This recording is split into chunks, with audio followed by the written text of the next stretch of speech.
मैं उदय नारायण चौधरी और आलोक मेहता जी को आज कुछ आग्रह करना चाहूंगा कि अक्षरकटवा ज्ञान से कुछ नहीं होता।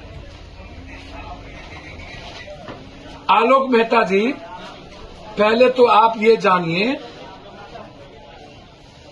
कि 10% आरक्षण वाले जो लोग हैं उसमें ब्राह्मण समाज के जो शासन है वो पेशवा और मराठी के अलावे कहीं नहीं।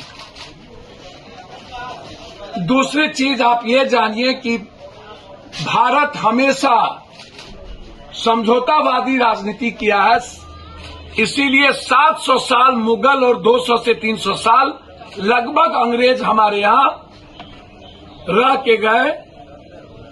जो भी शासन राजा थे 1 से 2% को छोड़ के लगभग सभी ने उस वक्त कूटनीति कहा गया, सभी ने समझौता करके ही अपने शासन को बचाया।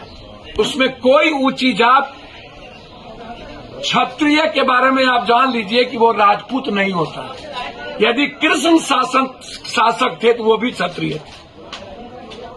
माधवराव सिंधिया का परिवार शासन था तो वो भी क्षत्रिय थे। क्षत्रिय का मतलब राजपूत नहीं है। इस देश में लगभग जितने राजा बने, यदि आप ऊंची जात की बात करेंगे, राजपूत भूमिहार के राजा तो कभी बने नहीं, थे नहीं।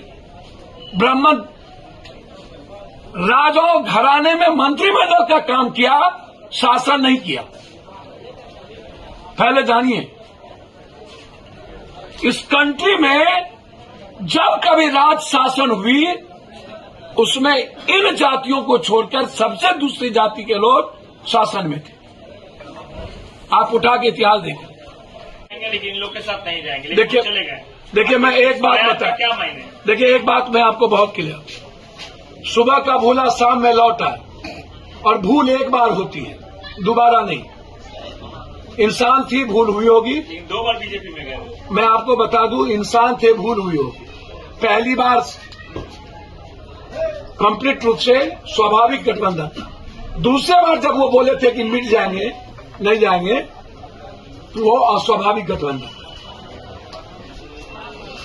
भूल पप्पू यादव से भी होगी, भूल राम से भी होगी, भूल नानक से भी। पप्पू यादव कैसे कह सकते हैं कि मुख्यमंत्री नीतीश कुमार तीसरी बार ये भूल ना करेंगे? सर, मैं जितना नीतीश कुमार जी को जानता हूं, मैं दिल से कहता हूं कि नीतीश कुमार जी वैसे राजनीति का कोई अपना चरित्र नहीं है, दोगलई चरित्र है। पहले कूटनीतिक चरित्र था, अब दोगलई चरित्र है।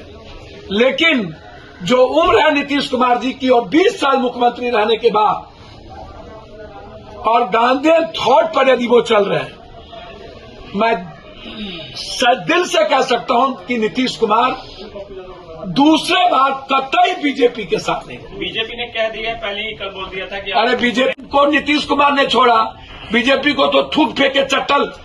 चिराग के बारे में भी बोले थे, सामान फेंकवा दिया। बीजेपी की अपनी कोई औकात है? लालन सिंह को टिकट 47 वाले को दे करके अपनी औकात है? चिराग जी को लेने के लिए बाप बाप, सानी को लेने के लिए मंत्रिमंडल से निकाल दिया, बाप बाप बाप बाप।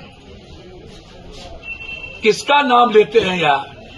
सत्ता के लिए ये जब पुलवामा करवा सकते हैं, हम मियाँ जी कर सकते हैं, ये गुजरात में दंगा पैदा कर सकते हैं, ये कुछ कर सकते हैं।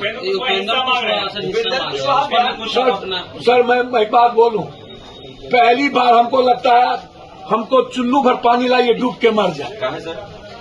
बेटा कसम, बाप कसम, बीवी कसम कहियो, देखिए राजनीति में खाते अम्मा कसम। अरे उपेंद्र जी, यदि हिस्सा मांगना हो ना तो बिहार के गरीबों को के लिए लड़िए ना। कौन राजनीति में हिस्सेदारी आज तक होती है? और बेटा सौगान, इतना गिरा हुआ कैरेक्टर कोई हुआ है आज तक? हम बेटा सौगंध खाइए, इतना मतलब भैया, इतना नैतिक स्तर गिर जाए राजनीति का, माए बहन पर हम उतर जाए, बेटा बेटी पर उतर जाए। बड़ा भाई छोटा भाई तो हिस्सा तो लेंगे ना। और बात समझ में नहीं आता, राजनीति में कोई हिस्सेदारी नहीं होती है। भारत को जोड़ने का प्रयास किया है एक एक आदमी को, बिना हर जाति, धर्म और मजहब बिना हर रंग और भाषा को जोड़े और बिना नीचे को सम्मान दिए आप भारत को नहीं बना सकते। भाजपा और आप में फर्क क्या है? भाजपा मियां को गाली देता है, हिंदू मियां करता है। इसकी औकात नहीं है चाइना को चैलेंज करने की, इसकी औकात नहीं है रूस और अमेरिका की बात करने की। मैं इतिहास आज बताना चाहता हूं। 200 साल पहले गोरा काला का झगड़ा था अमेरिका में। काले को पट्टी बांध के रखा जाता था, और जब ये शब्द अमेरिका के बड़ी डेमोक्रेसी में खत्म हुई, एक बार भी गोरा काला का सवाल नहीं हुआ।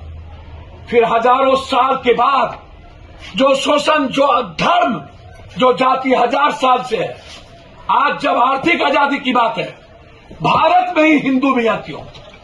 भारत में ही दलित गैर दलित क्यों? भारत में ही शोषण की नींव डोम चमार आदिवासी क्यों? क्या कारण है कि अमेरिका तरक्की की बात करता है? मात्र 2 डेमोक्रेसी होने के कारण एक बार भी अब काला की चर्चा नहीं होती है। भारत में बीजेपी मात्र हिंदू मियां, मात्र हिंदू मियां, हर बातों में हिंदू मियां, और क्षेत्रीय भारतीय हर बातों में जाति को गाली दे। तारन का मतलब देखना होता है। अक्षरकटवा ज्ञान न रखिए। जो अक्षरकटवा ज्ञान रखते हैं ना, उनसे मैं आग्रह करूंगा, राम के कैरेक्टर को अपना लीजिए, हनुमान को जिंदगी में अपना लीजिए, और 95% जो उसमें ज्ञान है उसको अपना आइडियोलॉजी बना लीजिए, 1% को छोड़ दीजिए।